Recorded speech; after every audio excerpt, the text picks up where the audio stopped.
حضرت دانیال علیہ السلام فرماتے ہیں اگر کوئی آدمی خواب میں دیکھے کہ عضو تناسل ہے، عضو تناسل کو خواب میں دیکھنا یہ دلیل ہے اس بات کی طرف کہ اس کے ہاں ایک مبارک بیٹا پیدا ہوگا اور ایک عزت دلانے والا بیٹا پیدا ہوگا۔ اور اگر کوئی آدمی خواب کے اندر دیکھے کہ اس کے 2 عضو تناسل ہیں تو یہ دلیل ہے اس بات کی طرف کہ اس کے ہاں بیٹا پیدا ہوگا اور وہ بزرگی پائے گا۔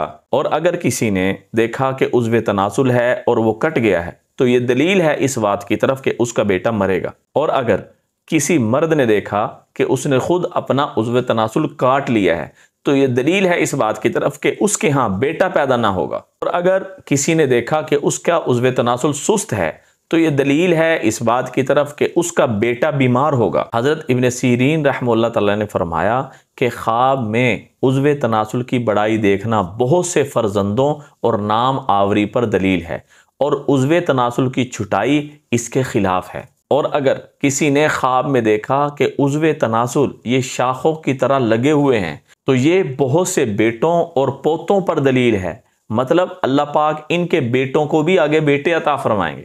اگر دیکھے کہ اس کے عضو تناسل سے چاند نکلا ہے تو یہ بیٹی پیدا ہونے کی دلیل ہے۔ اور اگر اس نے خواب میں دیکھا کہ اس کے عضو تناسل سے سانپ نکلا ہے تو یہ دلیل ہے کہ اس کے ہاں بیٹا پیدا ہوگا جو اسی کا دشمن بنے گا۔ اور اگر دیکھے کہ اس کے عضو تناسل سے بچھو نکلا ہے وہ بھی اسی کی تعویل میں آئے گا کہ بیٹا پیدا ہوگا جو اس کا دشمن بنے گا۔ اور اگر کسی نے خواب میں دیکھا کہ اس کے عضو تناسل سے منی نکلی ہے تو یہ دلیل ہے اس بات کی کہ اس کو اسی قدم مال اور حسب مراد حاصل ہوگا۔